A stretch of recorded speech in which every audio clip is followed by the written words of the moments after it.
Welcome to ಜಯಂತಿಸ್ kitchen.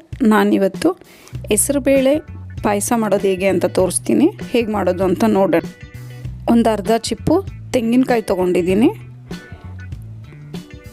ಇದನ್ನು cut ಮಾಡಿ mixie ಜಾರ್ಗೆ ಸೇರಿಸ್ಕೊಂಡು ನುಣ್ಣಗೆ ರುಬ್ಕೊಬೇಕು. ಇದಕ್ಕೆ ಒಂದು 5 ಏಲಕ್ಕಿ ಸೇರಿಸ್ಕೊಂಡಿದ್ದೀನಿ. 1 ಟೇಬಲ್ ಸ್ಪೂನ್ ಗಸಗಸೆ ಸೇರಿಸ್ಕೊಂಡಿದ್ದೀನಿ ಹುರಿದು. ಇದನ್ನೆಲ್ಲ ನುಣ್ಣಗೆ ರುಬ್ಕೊಂಬರೋಣ. ಈಗ ಇದು ರುಬ್ಕೊಂಡಾಗಿದೆ.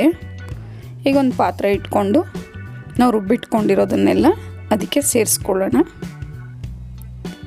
ಇದಕ್ಕೆ ನಮ್ಗೆ ನೀರು ಎಷ್ಟು ಬೇಕು ಅಂತ ನೋಡಿ ಸೇರಿಸ್ಕೋಬೇಕು. ಇದನ್ನು ಚೆನ್ನಾಗಿ ಕುದಿಸ್ಕೊಬೇಕು. ಇದು ಕುದೀತಾ ಇರೋ ಹಾಗೆ ಚೆನ್ನಾಗಿ ಇದಕ್ಕೆ 1-2 ಕಪ್ಪಷ್ಟು ನಾನು ಬೆಲ್ಲ ಸೇರಿಸ್ಕೊಂಡಿದ್ದೀನಿ. ಒಂದು 400 ಗ್ರಾಮಷ್ಟು ಬೆಲ್ಲ ತೊಗೊಂಡಿದ್ದೀನಿ. ಈ ಬೆಲ್ಲನ ಸೇರಿಸ್ಕೊಂಡು ಬೆಲ್ಲ ಕರಗೋವರೆಗೂ ಚೆನ್ನಾಗಿ ಕುದಿಸ್ಕೊಬೇಕು. ಇದು ಚೆನ್ನಾಗಿ ಕುದೀತಾ ಇದೆ.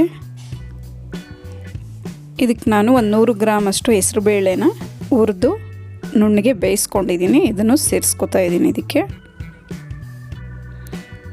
ಈಗ ಇದಕ್ಕೆ 1 ಕಪ್ಪಷ್ಟು ಶಾವಿಗೆನ ಹುರಿದು ಇದನ್ನು ಸೇರಿಸ್ಕೊತಾ ಇದ್ದೀನಿ. ಇದು ಕೊನೆಯದಾಗಿ ಸೇರಿಸ್ಕೋಬೇಕು. ಇದನ್ನೊಂದು 10 ನಿಮಿಷ ಬೇಯಿಸ್ಕೊಂಡ್ರೆ ಸಾಕು, ಬೆಂದೋಗುತ್ತೆ ಶಾವಿಗೆ.